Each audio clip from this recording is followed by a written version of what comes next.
And that's really sad, you know? That's, to me, I pray that we've evolved, you know, to some degree from that point, you know? You're saying patient and you're doing research, and I understand why you're using that language, but I can't help but to just feel for you and be like, it's not a patient, like this is your mom. And just the way that I've seen my mother like get weaned off different pills, and you know, the different relapses that come with it, and the different combinations, and crippling depression for months at a time, and physical aggression. Yeah.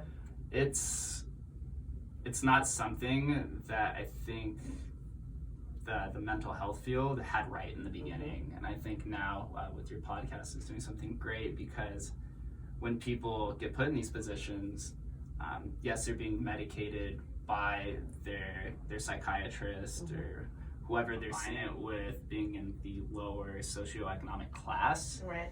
It causes a lot of confliction at home. And when someone has a very fragile mind, and you get that in a combination with arguing about finances and trying to stay alive, it causes them to go into the corner, kind of go into a room and just hide. And especially when somebody's on these kind of medications. Can kind of talk a little bit about, like, how did you experience all this? Is like, this is my mom going through this. Yeah, it's tough, because when somebody's really emotionally fragile, you have to talk to them in a specific way.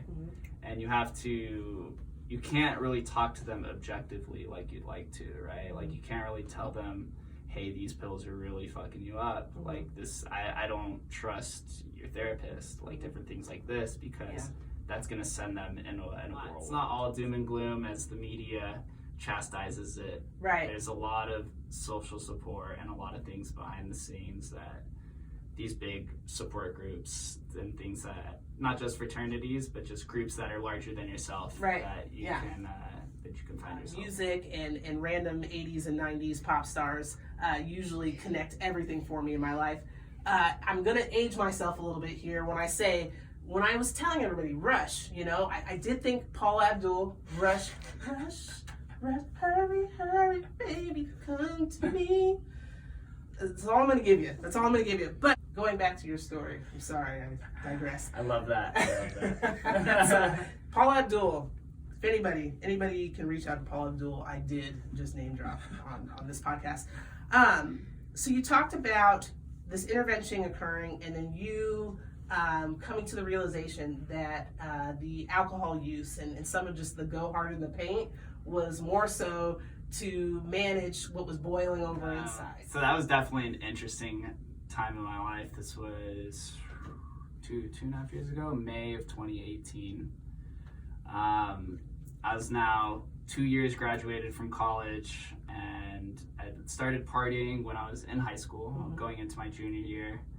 I'd always drank. Then in college, started experimenting with substances, more so like raves and party drugs. And then my last year in college, I started working at Omnia, which is the nightlife.